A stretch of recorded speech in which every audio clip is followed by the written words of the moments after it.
আমাদের খাদিজা এডিটিং এর সকল প্রকার পার্ট গল্প দেখতে আমাদের চ্যানেলটি সাবস্ক্রাইব করে পাশে থাকা বেল আইকনটিতে ক্লিক করে অল নোটিফিকেশন অন করে দিন। এভাবে আরো তর্কাতর্কি চলল। শাবাবের ঘুম ভাঙল মাগরিবের পর মায়ের ডাকে। ফোন চেক করে তার চোখ কপালে উঠে গেল। ফাবিহার ফোনে বাবা নামে সেভ করা নম্বর থেকে 50টার মতো কল এসেছে। তার ফোনে অনেকগুলো কল। সে মিলিকে কল ব্যাক করতেই রিসিভ হয়ে গেল। শাবাবের কিছু বলার প্রয়োজন পড়ল না। মেয়েটা হড়বড়িয়ে বলল, দোহাই লাগে, তাড়াতাড়ি আয়। মেয়েটা এক্ষুনি আমাদের মেরে টেরে কিছু একটা ঘটিয়ে ফেলবে। এর চোখে ভয় দেখছি না, মনে হচ্ছে খুন চেপেছে মাথায়। শাবাব ফোন কানে নিয়ে একটা শার্ট গায়ে জড়াতে জড়াতে বেরিয়ে গেল। কাউকে কিছু জানালো না। মিলিতে ফ্ল্যাটে পাশের ফ্ল্যাট থেকে লোকজন চলে এসেছে। তারা আবার অন্যান্য ফ্ল্যাট থেকে লোকজন ডেকে এনেছে। মিলি সবাইকে বলে দিল তাদের বন্ধু প্রেমিকা নিয়ে এখানে উঠেছে। মেয়েটা এখন ছেলেটাকে বিয়ে করতে চাইছে না। শাবাব তাদের কাছে ফাবিহার ব্যাপারে যা যা বলেছে সেটাই পুঙ্খানুপুঙ্খ ভাবেই তুলে ধরল মিলি। শাবাবও পৌঁছে গেল। ঝামেলাটা বেড়ে গেল। শাবাব তো স্তব্ধ হয়ে গেল। এত কিছু হয়ে যাবে সে ভাবেনি। সব জায়গাতেই কিছু টাকা খাওয়া পাবলিক থাকে, এখানেও আছে। তারা শাবাব আর ফাবিহাকে বিয়ে দেওয়ার প্রস্তুতি নিচ্ছে। সাথে শাবাবের জরিমানা করা হবে। অবস্থা বেগতিক দেখে শাবাব সত্যিটাই বলল, হ্যাঁ, মেয়েটা বিবাহিত। এবার সবাই আরো খারাপভাবে নিল ব্যাপারটাকে। ঘরে স্বামী রেখে ছেলের সাথে বেরিয়ে এসেছে। ফাবিহা চিৎকার করে বলছে, আমি আসিনি, আমাকে তুলে নিয়ে এসেছে। তার চোখ বেয়ে অঝরে পানি ঝরছে। শাবাব নিজেও বলল ফাবিহাকে সে তুলে এনেছে। পাবলিক যা বুঝলো সেটাই সত্যি। এদের কথা আর বিশ্বাস করছেন না তারা, কারণ এরা একবার এক কথা বলছে। প্রথমে বলল প্রেমিক প্রেমিকা, মেয়েটা বিয়ে করতে চায় না বলে তুলে এনেছে। তারপর বলল মেয়েটা বিবাহিত। এখন আবার বলছে প্রেম টেম কিছু না, তুলে নিয়ে এসেছে। বাঁচার জন্য যে এরা বারবার মিথ্যা বলছে না তার প্রমাণ কি? তা এবার আর কেউ শুনতে চাইল না শাবাব ফাবিহার কথা। তাদের সাথে বিপদে পড়ল ফ্ল্যাটের 4 জন মেয়ে। শাবাবের চোখ জোড়া ফাবিহার কান্নারত মুখের দিকে। তার খারাপ লাগছে মেয়েটার জন্য। সে বারবার বলছে, সব দোষ আমার। ফাবিহা বলল, আপনারা কিছু করার আগে আমার বাবা মাকে কল দিন, তারা জানে আমি কি করতে পারি আর না পারি। একজন বলল, মেয়েটার বাবাকে কল দিন, ছেলের বাবাকেও কল দেয়া হোক। ছেলে মেয়ের কীর্তিকলাপ তারা এসে দেখে যাক। বাবাকে কল দিতে বলেই ফাবিহার মনে পড়ল বাবা তো হার্টের রোগী। যদি এসব শুনে টেনশনে কিছু হয়ে যায়। ভয় ঢুকলো মনে। আবার ভাবলো বাবা ছাড়া তো কেউ তাকে এখান থেকে নিয়ে যেতে পারবে না। সব রকম চিন্তা না খাওয়া মিলিয়ে শরীর কেঁপে অফার হয়ে এলো। চোখে সব ঝাপসা দেখছে। খাবার না খাওয়ার চেয়ে বেশি ভয়টাই কাবু করে নিল ফাবিহাকে। সে লুটিয়ে পড়ল মেঝেতে। শাবাব দৌড়ে তার কাছে যেতে গিয়েও পারল না। কয়েকজন মিলে ফাবিহাকে ঘিরে ধরে পানি ছিটিয়ে দিচ্ছে। কেউ বা বলছে ঢং করছে মেয়েটা। এতদিনের অপরাধের কোনো অনুশোচনা না হলেও আজ অপরাধ বোধ হলো শাবাবের। তার একটা অন্যায় মেয়েটার জীবন শেষ করে দিচ্ছে। ফাবিহার শ্বশুর বাড়ির লোকজন শুনলে কি হবে? স্বামী রাখতে চাইবে তো তাকে? সংসার টিকবে? ফাবিহার ভালো মন্দের চিন্তায় ডুবে গেল শাবাব। তার কাছ থেকে ফোন নিয়ে তার আর ফাবিহার বাবাকে কল দেওয়া শেষ। দুজনই বোধহয় জান হাতে নিয়ে ছুটে এসেছে। ফাবিহার বাবার চিন্তাটাই যে বেশি। পরিবেশ আপাতত ঠান্ডা। আতার রহমান আর ফিরোজ আলম এসে পৌঁছেছে। ফিরোজ আলমের শাবাবকে মারধর করা শেষ। বৈঠক বসেছে। আতার রহমান যেভাবে বললেন তাতে ওনার মেয়ে নির্দোষ। ফাবিহার জ্ঞান ফিরেছে। সে বাবার সাথে লিপ্টে আছে। এখন একটু একটু সাহস এসেছে। ফিরোজ আলমও যা বললেন তাতে ওনার ছেলে দোষী। শাবাব মাথা নিচু করে দাঁড়িয়ে রইল। আক্ষেপ করলেন আতার রহমান, আমার মেয়ের এখন কি হবে? ভালো করে মেয়ে বিয়ে দিতে পারবো আমি? আমার মেয়ের দোষ না থাকলেও লোকে তাকে নিচু চোখে দেখবে। শাবাবের ভ্রু কুচকে গেল। ভালো ঘরে বিয়ে হবে মানে কি? ফাবিহার না বিয়ে হয়ে গেল? শাবাবের প্রশ্নটা একজন বৃদ্ধ করে ফেললেন। আপনার মেয়ে না বিবাহিত? ওটা ওই ছেলের হাত থেকে বাঁচতে বলেছিলাম। শাবাব বড় সড়ো এক ধাক্কা খেল। কি ভুলটাই না সে করে ফেলল। সে বৃদ্ধ লোকটা প্রস্তাব করলেন, এই ছেলের কারণে যেহেতু এত কিছু, তাহলে সব দায়ভার তাকেই নিতে দিন। দুজনের বিয়ে পড়িয়ে দিন। অসম্ভব।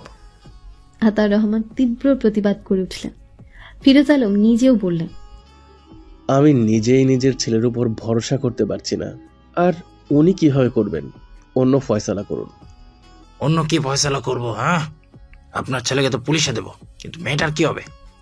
ফাবিহা শক্ত মুখে বলল, জীবনে বিয়ে না হলেও আমি ওকে বিয়ে করব না।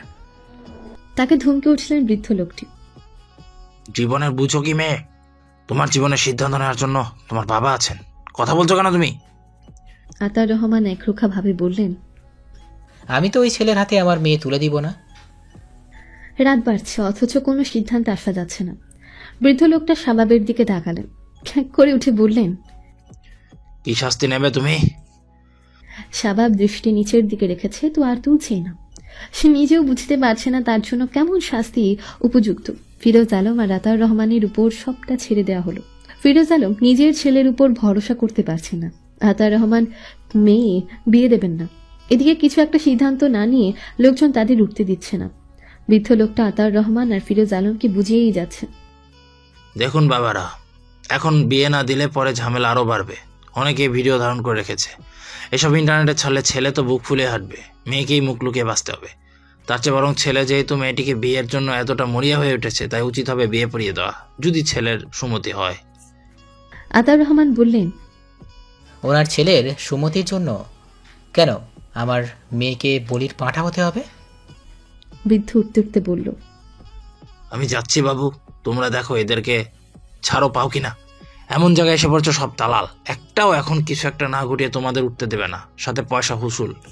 এক জায়গা দুটো ছেলে মেয়েকে ধরতে পারলে এদের কাজ ধরে বেঁধে বিয়ে পড়িয়ে দেওয়া, সাথে মোটা অঙ্ক দাবি করা। বৃদ্ধ লোকটা উঠে গেলেন। এতক্ষণ একজনের উপর সব ছেড়ে দিলেও সবাই এবার মাতব্বর হতে এসেছে। যার ঘরে অবিচার সেও রাজা সেজে বিচার করতে এসেছে।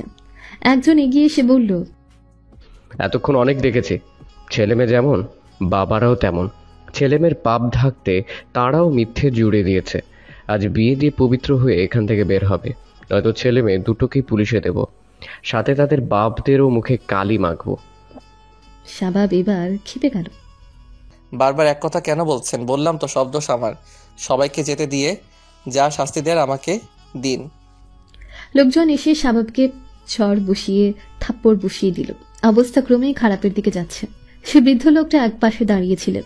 তিনি আবারও এগিয়ে এসে আতার রহমান আর ফিরোজ আলমকে বললেন, বাবারা, আরো বাজে পরিস্থিতির সৃষ্টি হবে, আপনাদের আজ বাড়ি যেতে দেবে না এরা। পরে কি হবে সেটা না ভেবে এখান থেকে বের হওয়া বুদ্ধিমানের কাজ হবে। ফাবিহাকে বললেন, তোমার বুঝার বয়স হয়েছে, ভেবে দেখো এখান থেকে মান সম্মান নিয়ে বের হবে নাকি এখানেই পড়ে থাকবে। কোনো হাল হচ্ছে না। শেষ পর্যন্ত আতার রহমান আর ফিরোজ আলম রাজি হলেন। ফাবিহার সব দায়িত্ব ফিরোজ আলম নিজের ঘাড়ে তুলে নিলেন। শাবাব আর ফাবিহা বাঁধ সাধল। বিনিময়ে ফাবিহাকে বাবা বুঝিয়ে গেলেও শাবাবের কপালে চড় ছাড়া কিছুই জুটল না। মানুষ এতটাই এগিয়ে গিয়েছে যে তারা হুজুর নিয়ে হাজির। ফাবিহা আর বাড়াবাড়ি করল না। এত কিছু যখন তার সাথে ঘটে গিয়েছে, তাহলে সামান্য একটা বিয়ে আর কি করবে তাকে? কোনো অনুভূতি ছাড়াই কবুল বলে দিল। শাবাব স্থির হয়ে গেল। সে কবুল বলতে দেরি করছে, অথচ দেরি করার কথা ছিল ফাবিহার। ধাক্কা খেয়ে শাবাবও কবুল বলে দিল। কয়েকজন ফিরোজ আলম আর আতাউর রহমানকে চেপে ধরলেন তাদের চা নাস্তার টাকা দিতে। এতক্ষণ এখানে সময় দিয়েছেন তারা, আর চা নাস্তার টাকা খুবই সামান্য। দুজন মিলে 40,000 দিলেই হবে। ফ্ল্যাটের মেয়ে 4 জনকে ওয়ার্নিং দিয়ে সকলে বেরিয়ে যাচ্ছিল এক এক করে। এর মাঝে এক অভাবনীয় কাণ্ড ঘটে গেল। ফাবিহা কাঁচের জগ তুলে শাবাবের মাথা ফাটিয়ে দিল। তার চোখে তীব্র রাগ।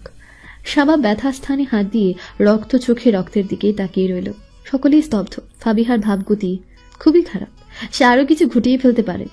আতাউর রহমান ছুটে গিয়ে মেয়েকে আটকালেন। ফিরোজ আলম শাবাবকে নিয়ে হাসপাতাল যাবেন। শাবাব জায়গায় দাঁড়িয়ে রইল। হাসপাতাল গেল না। সাজিদা কাশিতে ভুগছেন। নিজে উঠে সব কাজ করেছেন। নিশিকে ডেকে বললেন, একটু গরম পানি করে দে তো। যাচ্ছি বলে ফোনে ব্যস্ত রইল নিশি। সময় গড়ালো। কাশতে কাশতে বুক ব্যথা হয়ে গিয়েছে। নিশিকে কয়েকবার বলার পরও যাচ্ছি বলে বসে থাকা দেখে সাজিদা মেয়েকে বকতে বকতে মনের কষ্টে নিজে উঠে গেলেন পানি গরম করতে। এবার নিশি টনক নড়ল। ফোন রেখে সে পানি গরম করতে গেল। সাজিদা মেয়ের হাত থেকে পাতিল টেনে নিয়ে বললেন, যা এখান থেকে, আমার কাজ আমিই করতে পারবো। একজন খাটের উপর গিয়ে বসে থাক, আর একজন তো আগেই বাপের বাড়ি গিয়ে উঠেছে। সাজিদার মুখ থমথমে। অবসর সময় একা একা বসে থাকতে এখন আর ভালো লাগে না। হুরাইন থাকলে ইচ্ছে করে এসে সে বসে থাকতো ওনার পাশে, এটা ওটা বলে গল্প করার চেষ্টা করত। মেয়ে তো সারাদিন ফোন নিয়ে পড়ে থাকে, মায়ের সাথে কথা বলার সময় কোথায়? নিশি গাল ফুলিয়ে দাঁড়িয়ে রইল। সাজেদা নিজের জন্য পানি গরম করে ঘরে যেতেই শুনতে পেলেন ফোন বেজে চলেছে। গলা পরিষ্কার করে ফোন ধরলেন। ওপাশ থেকে সালাম দিল হুরাইন। আসসালামু আলাইকুম আম্মা, কেমন আছেন? সাজেদা থমথমে গলায় জবাব দিলেন, ওয়ালাইকুম আসসালাম। আমার ভালোর খবর কে নেয়? তুমি কেমন আছো? আলহামদুলিল্লাহ। আপনার গলা এমন শোনাচ্ছে কেন আম্মা? আপনি কি অসুস্থ? আমার অসুখ হলেই বাকি। বলতে বলতে আবারও কেঁসে উঠলেন সাজেদা। হুরাইন বলল, ডক্টরের কাছে গিয়েছেন? আমি কি চলে আসবো আম্মা? গিয়েছি, আসতে হবে না তোমার। আর কিছুদিন থাকো। আরো বড় অসুখ নিয়েও সংসার সামলিয়েছি। হুরাইন বলল, বাড়ির সবাই কেমন আছে? আছে ভালোই। তোমার বাবা মা কেমন আছে? আলহামদুলিল্লাহ, ভালো আছেন দুজনেই। আপনার পানি ধরা উচিত হবে না, আরো অসুস্থ হয়ে যাবেন। আমি আব্বুকে বলবো আমাকে ও বাড়ি পৌঁছে দিতে। সাজেদা সন্তুষ্ট হলেও মুখে বললেন, তুমি অনেকদিন পর বেড়াতে গিয়েছো। নিশি আছে, ও পানির কাজকর্ম করে দিলে বাকিটা আমি করতে পারবো। হুরাইন শাশুড়ির কথা শুনে হাসল। নিশি তো কোনো কাজকর্মই পারে না। সাজেদা একবার যেতে বললেই সে চলে যাবে। যদি তাসিনের সাথে সম্পর্ক আগের মতন সহজ হতো তবে হুরাইন এখনই চলে যেত। সাজেদা বারবার বলছেন যাওয়ার দরকার নেই, এমন কাশি ঠান্ডা পড়লেই হয়ে যাক ওনার, ঔষধ নিলেই সেরে যাবে। হুরাইন কথা শেষ করলো। সে বাবার বাড়ি এসেছে 4 দিন হলো। এখনো তাসিন সম্পর্কে কাউকে কিছু জানায়নি। তাসিন প্রতিদিন ফোন নিয়ে খোঁজ খবর জেনে কল কেটে দেয়। তাদের মধ্যে বাড়তি কোনো আলাপ হয় না। তাসিন সারা দিনের কাজকর্ম শেষে বিছানায় শরীর ছেড়ে দিতেই হাজারো চিন্তা ভাবনা তার মাথায় এসে ভিড় জমালো। এখন মন থেকে একটু একটু করে নিজেকে পরিবর্তন করার চেষ্টা করছে। ধর্ম সম্পর্কে তার অল্প স্বল্প যা ধারণা আছে তাতে স্পষ্ট হুরাইন তার খারাপ চায় না, বরং তাকে আলোর পথে টেনে নিয়ে যাওয়ার চেষ্টা করছে। এতদিন মনকে স্থির করতে না পারলেও এখন মনকে স্থির করে ফেলেছে। সে নিজেকে পরিবর্তন করবেই, তবে এবার বাঁধা হয়ে দাঁড়িয়েছে বাইরের মানুষ। যাদের সাথে মেলামেশা করে এসেছে এতদিন, তারা যেন নানা রকম কথা দিয়ে পেছন থেকে টেনে ধরে তাকে। বান্ধবীদের সাথে যোগাযোগ বন্ধ করে দিয়েছে। এই নিয়ে সবার মধ্যে চলছে মনোমালিন্য। হুরাইনের সাথে বাড়তি কোনো কথাও সে বলছে না, বলতে পারছে না। হুরাইন কিভাবে রিয়েক্ট করে বসবে সেই ভয় থেকে কথা বাড়াচ্ছে না সে। তার মনে আরও একটা ভয় ঢুকেছে, সেটা হলো হুরাইন যদি আর না ফেরে তার কাছে। ঠিকঠাক ঘুম হয় না তার, সব সময় মনের ভেতর একটা অশান্তি কাজ করে। হুরাইনকে সে ভালোবাসে, এটা যেমন সত্য, 2 যুগের বেশি সময় ধরে অভ্যস্ত জীবন থেকে বেরিয়ে আসাটাই কষ্টসাধ্য, এটাও তেমনই সত্য। আমি জীবনে সফল হতে চাই, এই যাওয়া তো সবারই থাকে। সফলতা কজনে পায়? আর সফল হওয়াটাও কি 2-1 দিনের ব্যাপার? কারো 4 বছর, কারো 5 বছর, কারো আবার সারা জীবন লেগে যায়। শ্বশুর তাকে স্মরণ করল। জনাব আজাদের কল পেয়ে বুক ধক করে উঠল। এই বুঝি তিনি নিজের শর্তের কথা মনে করিয়ে মেয়েকে নিজের কাছে রেখে দেবেন। শীতের মাঝেও ঘামছে তাসিন। নিজেকে ধাতস্থ করে কল রিসিভ করে সালাম দেবার পূর্বে জনাব আজাদ সালাম দিলেন। তিনি কখনো কারো সালামের অপেক্ষায় থাকেন না, বরং আগে আগে নিজেই সালাম দেন। সমাজে অহরহ মুরব্বী দেখা যায় যারা বয়সে ছোটদের সালামের অপেক্ষায় থাকেন। আগে সালাম না দিলে বেয়াদব বলে আখ্যায়িত করেন, অথচ আগে সালাম দেওয়া ব্যক্তি আল্লাহর কাছে উত্তম। তাসিন সালামের জবাব দিল। দুজনের মধ্যে ভালো মন্দ কথা হলো। এবার জনাব আজাদ বললেন, আপনার সাথে কথা আছে, আগামীকাল আমাদের বাসায় আসবেন জামাই। জনাব আজাদের গলা সব সময়ের মতনই শান্ত। তাসিনের ভেতরে ভয় ঢুকলো। সে বুঝতে পারছে না জনাব আজাদের তাকে ডাকার কারণ। কোনোভাবে হুরাইনার তাকে আলাদা করার প্রস্তুতি না নেওয়া হচ্ছে। রাতে ছটফট করতে করতে ভোরের আগেই ঘুম হলো তাসিনের। তবে মস্তিষ্ক সজাগ। ফজরের আজান পড়ার পরপরই উঠে পড়ল। আজ আর তাকে কারো ডেকে তুলতে হয়নি। গত 2 দিন এভাবেই চলছে। ফজরের নামাজ পড়ে হুরাইনের কুরআন মাজিদ হাতে তুলে নিল। ভেতরের কিছুই সে পড়তে পারছে না, ছোটবেলায় পড়েছিল, কিন্তু চর্চা না থাকায় কিছুই মনে নেই। হাত দিয়ে ছুঁয়ে ছুঁয়ে দেখল প্রতিটা হরফ। মনে মনে আওড়ালো হরকতের নাম। অদ্ভুত শান্তি অনুভব করছে সে। তারপর কুরআন মাজিদ আবার রেখে দিল। নাস্তা টেবিলে বাবা মা দুজনকে হাসি খুশি দেখালো, কিন্তু খুশির কারণ তার অজানা। নিশি নির্লিপ্ত। তামিম আবার ফিরে গিয়েছে। তাসিন নাস্তা করে চলে গেল অফিসে। মা বাবাকে বলে গেল সে আজ শ্বশুর বাড়িই থেকে যাবে। শ্বশুর বাড়ি এসে এসে আগের মতন সবার সাথে আচরণ করতে পারছে, জড়তার কারণে। হুরাইন নিশ্চয়ই সব বলেছে সবাইকে। জনাব আজাদের আচরণ স্বাভাবিক। হুসাইন আর তার শাশুড়িও আগের মতনই তাকে আপ্যায়ন করেছে। হুরাইনকে একবারও দেখল না, সে সামনে এলো না। রাতের খাবারের পর সে ছাড় পেল। অথচ জনাব আজাদ কোনো কথাই তুললেন না। তাসিন দুরু দুরু মন নিয়ে হুরায়নের ঘরে প্রবেশ করল।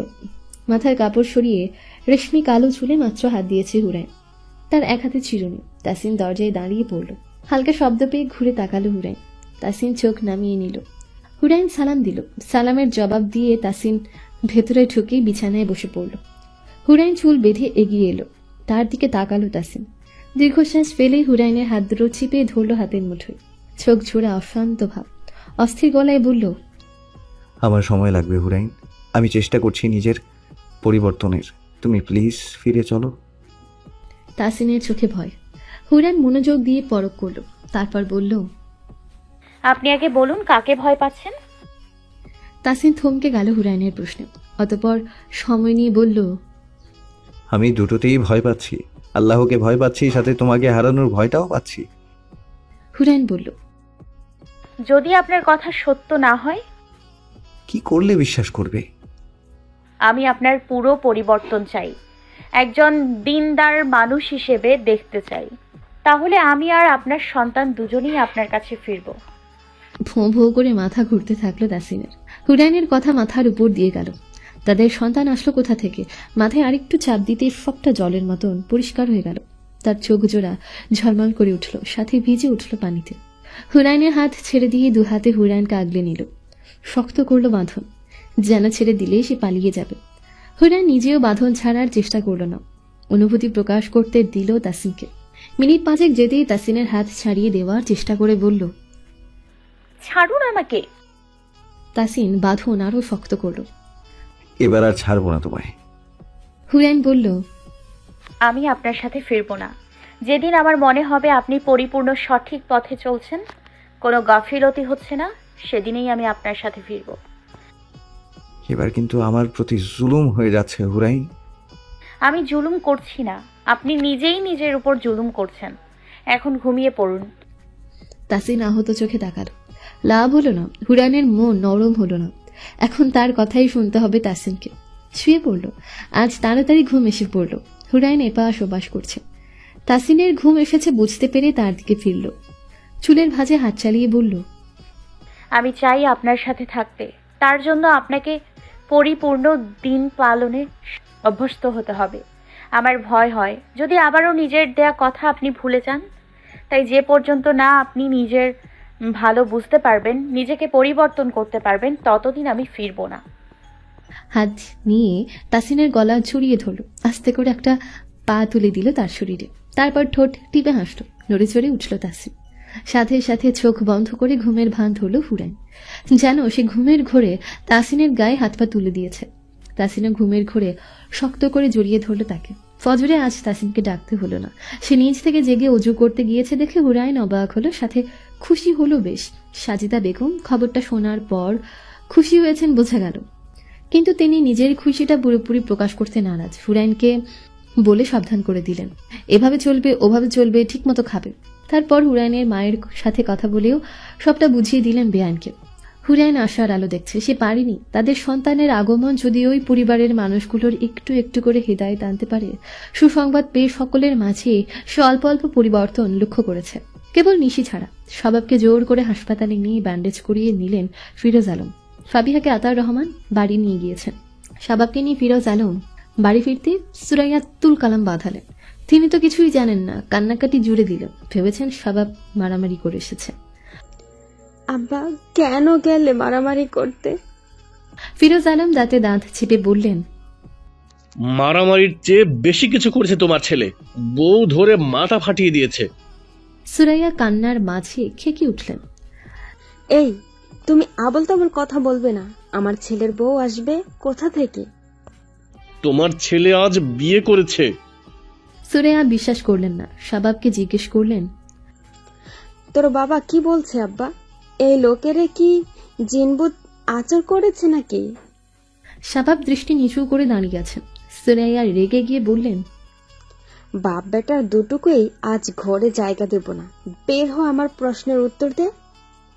শাবাব আর চোখে বাবার দিকে তাকিয়ে মায়ের উদ্দেশ্যে বলল, বাবা সত্যি বলছে। সুরাইয়া আবারও হামাও করে কেঁদে ফেললেন। একমাত্র ছেলে বিয়ে করলো তাদের না জানিয়ে।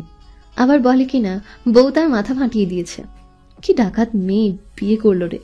সুরাইয়ার প্রেশার বেড়ে গেল। তুলি এসে বলল, ভাইজান আপনি ঘরে যান, আমি আর খালু আম্মারে দেখতাছি। সুরাইয়া বিলাপ করছে, শাবাবের মাথায় যন্ত্রণা হচ্ছে। সে ঘরে চলে গেল। আজকের ঘটনা সে কিছুতেই ভুলতে পারছে না। ব্যান্ডেজে হাত ছুঁয়ে ফাবিহার রাগান্বিত চেহারা মনে করল। ব্যথায় টনটন করে উঠল মাথা। মনে হচ্ছে এখনই মাথাটা ফাটিয়েছে। দিনে ঘুমিয়েছে বলে এখন আর ঘুমও আসছে না। তাদের অনিশ্চিত ভবিষ্যতের ভাবনায় ডুবে গেল। ফিরোজ আলম সুরাইয়াকে শান্ত করে সব খুলে বললেন। ছেলের দ্বারা এসব ঘটেছে শুনে তিনি বিস্মিত। আবার ছেলের মাথা ফাটানোর কথা শুনে একবার ফাবিহাকে ডাকতে চাইলেন। কত বড় কলিজা হলে তার ছেলেকে মেরে মাথা ফাটিয়ে ফেলতে পারে। তিনি ফাবিহার উপর ক্ষেপে আছেন। ফাবিহা শাবাব দুজনই কিছুদিন বাড়ি থেকে বের হলো না। দুজনের অবস্থার কিছুটা উন্নতি দেখে ফিরোজ আলম ফাবিহাকে নিয়ে যাওয়ার কথা তুললেন। বিয়ে যেহেতু হয়ে গিয়েছে তখন একটা সমাধানে আসা উচিত। ফাবিহা বেঁকে বসল। সে যাবে না। এক রোখা সিদ্ধান্তের সাথে তার মাও একমত। মেয়েকে তিনি কিছুতেই দেবেন না। বিয়ে হয়েছে তো কি হয়েছে, কেউ তো আর জানে না। আতার রহমান আর ফিরোজ আলম কথা বলে সিদ্ধান্ত নিলেন আরো কিছুদিন ওদের সময় দেওয়া যাক, তারপর না হয় আবার নেওয়ার কথা তোলা যাবে। এই সময় ফাবিহা ফ্রেন্ডদের সাথে ঘুরতে চলে গেল 3 দিনের জন্য। তার মাইন্ড ফ্রেশ করা জরুরি। আতার রহমান তাই বাধা দিলেন না। শাবাবও ব্যাগপত্র নিয়ে কোথাও চলে গেল ফাটা মাথা নিয়ে। এখন অবশ্য অবস্থার উন্নতি হয়েছে। সারাদিন ঘোরাঘুরি করে রাতের খাবার খেয়ে মাত্র হোটেল রুমে ঢুকলো ফাবিহা। 2 বান্ধবী ঘুমানোর প্রস্তুতি নিচ্ছে। ফাবিহা খোলা বারান্দায় দাঁড়িয়ে সমুদ্রের গর্জন শুনল। গত কয়েকদিন সে নিজেকে নিয়ে প্রচুর ভেবেছে। শাবাবের সাথে যেভাবে জীবনটা জড়িয়েছে তাতে সম্পর্কটা এগিয়ে নিয়ে যাওয়া সম্ভব না। পার্টনারের প্রতি মন থেকে শ্রদ্ধা থাকা লাগে। শাবাবের প্রতি তার ঘৃণা ছাড়া কিছুই আসে না।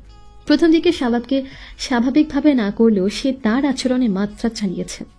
বিরক্ত হয়ে যা তা বলা শুরু করলো শাবাবকে। শাবাব থামল না, তাকে বারবার হেনস্থা করেছে। সবকিছুর মাত্রা ছাড়িয়ে শেষে যা করেছে তাতে কোনো দিনই ফাবিহা তাকে ক্ষমা করতে পারবে না। তার সম্মান নষ্ট হয়েছে, বাবার মুখ ছোট হয়েছে। এই শাবাবের কারণে মানুষ তাকে বাজে কথা বলার সাহস পেয়েছে। শাবাবকে রিজেক্ট করার কারণ শক্ত। যখন তাকে প্রপোজ করেছিল শাবাব, তখন তাসিমকে সে মনে প্রাণে জীবনে পেতে যায়। পারিবারিকভাবে তাদের বিয়ে ঠিক। শাবাব মেয়েদের সাথে ছুটিয়ে প্রেম করে বেড়ায়। মাস 2 মাঝে তার আগ্রহ হারিয়ে গেলে সে অন্য নারীর পেছনে পড়ে। এতগুলো শক্ত কারণ থাকার পরও কোনো মেয়ে কেন নিজেকে একটা ছেলের 2-3 মাসের ব্যবহৃত পণ্য বানাতে চাইবে? সুমি ডেকে উঠল। তোরা ঘুমিয়ে পড়, আমি একটু পর আসছি। শাবাব বন্ধুর বাসায় 2 দিন থেকেই বাড়ি চলে এলো। ফাবিহা 3 দিন পর সময় মতো বাড়ি ফিরল।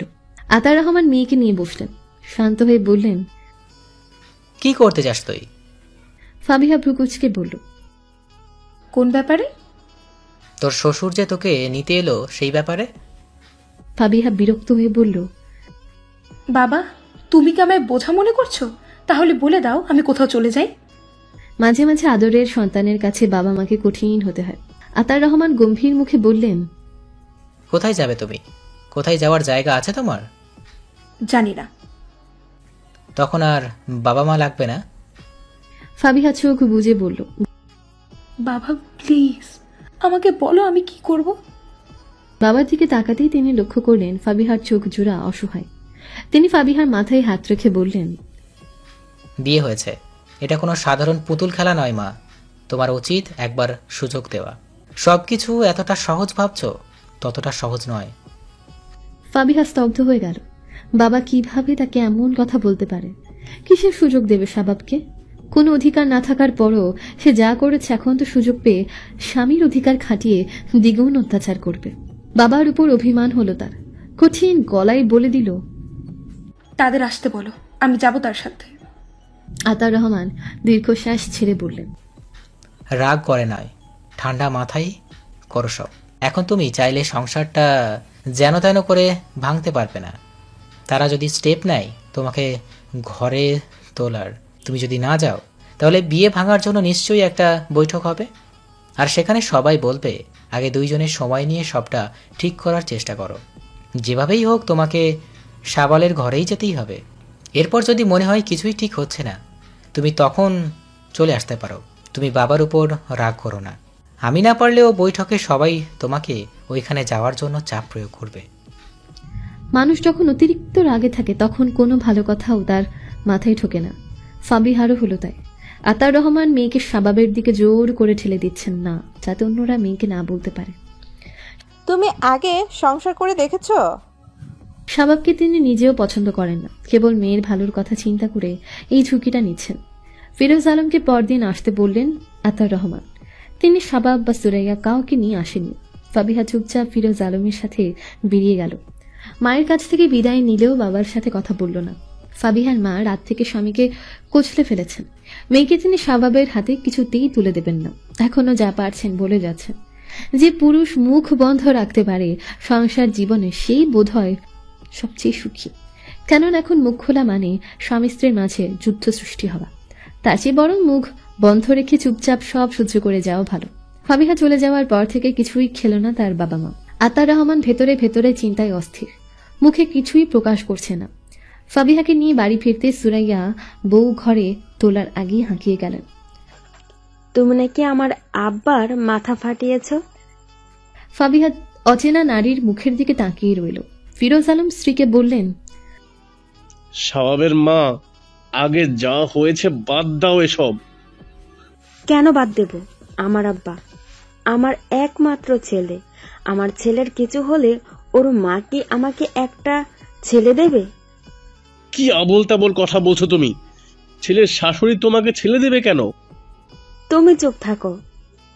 ফাবিহা প্রচুর বিরক্ত, তবে উপরে স্বাভাবিক থাকার চেষ্টা করল। ফিরোজ আলম ফাবিহাকে নিয়ে ভেতরে ঢুকে গেল।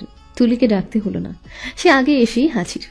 তাকে বললেন, তুলি, এটা হলো তোমার ভাইজানের বউ, তোমার ভাইজানের ঘরে নিয়ে যাও। তুলি চুপচাপ নতুন বউ নিয়ে শাবাবের ঘরে ঢুকল। এতক্ষণে চুপ করে থাকলেও এবার গদ গদ কণ্ঠে বলল, ভাবি আপনি মেলা সুন্দরী, এই জন্যই ভাইজান আপনার জন্য পাগল হইছে। অল্প বয়সী একটা মেয়ে তুলি। ফাবিহার ভালো লাগলো মেয়েটাকে। মৃদু হেসে জিজ্ঞেস করল, তুমি পড়াশোনা করো? তুলি মাথা নেড়ে বলল, না ভাবি, পড়ালেখা ভাল লাগে না, আমার মাথায়ও ঢুকে না। ফাবিহা ঘর থেকে নাক ছিটকাল, সব এলোমেলো হয়ে আছে। এর মাঝে জানতে চাইল, এই বাড়ির বাকি লোকজন কোথায়? ভাইজান বাড়ি নাই। বাকি ভাই বোন? ভাইজান তো একলাই, আমার আর পোলাপান নাই। ভাইজান হ্যাগো বিয়ার বয়স পার হয়েছে, আর কোনো পোলাপাইনও নাই। ফাবিহা ভেবে বলল, আচ্ছা তুমি যাও, তোমাকে ডেকে না পেলে হয়তো তোমার আম্মা তোমার উপরও রেগে যাবেন। তুলি ফিক করে হেসে দিয়ে বলল, ধুর, আমার রাগ এই আসে এই পানি হয়ে যায়। তা আপনি কোন আমার এত সুন্দর ভাইজানের মাথা ফাটাইলেন কেন? এখন তোমার মাথাও ফাটিয়ে দেব। তুলি ভয় পেয়ে ও মাগো বলে দৌড়ে চলে গেল। ফাবিহা তুলিকে ভয় পেতে দেখে হেসে ফেলল। শাবাবের ছড়ানো ছিটানো সব জিনিস এক জায়গায় ঠেলে স্তূপ করে রাখল। বাকি সব গুছিয়ে নিল। তুলি নিচে নামতেই সুরাইয়া থমথমে গলায় বললেন, নবাবের বেটি, ডাকাতের সর্দারকে নাস্তা দিয়ে আয়। তুলি মুখ চিপে হাসল। পুত্রবধূ আসার পরে হামলে পড়ল, আর এখন নাস্তা নিয়ে আসতে বলছে। শাবা বাড়ি ফিরে নিজের ঘরে ঢুকতেই চমকে গেল। তার বিছানায় ঘুমিয়ে আছে ফাবিহা। ঘরের চেহারা পাল্টে গিয়েছে। তার জিনিসপত্র সব এক জায়গায় জড়ো করে রাখা, যেন ডাস্টবিনের ময়লা। ফাবিহাকে বাবা আনতে যাবেন এটা শাবাব জানলেও ফাবিহা যে এত সহজে আসতে রাজি হয়ে যাবে শাবাবের ভাবনার বাইরে ছিল। সে নিজের জিনিসপত্রের হাল দেখে রাগ দমিয়ে রাখতে পারল না। চিচিয়ে ডাকল, এই মেয়ে ওঠো। ধরফুরি উঠল ফাবিহা। সামনে শাবাবকে দেখে তেতে উঠে বলল, কি সমস্যা তোমার? এমন মাইক বাজাচ্ছ কেন? শাবাব দাঁতে দাঁত চিপে বলল, আমার জামা কাপড় জিনিসপত্রের এই অবস্থা কেন? ফাবিহা তাচ্ছিল্য করে বলল, এইসব তোমার জিনিসপত্র?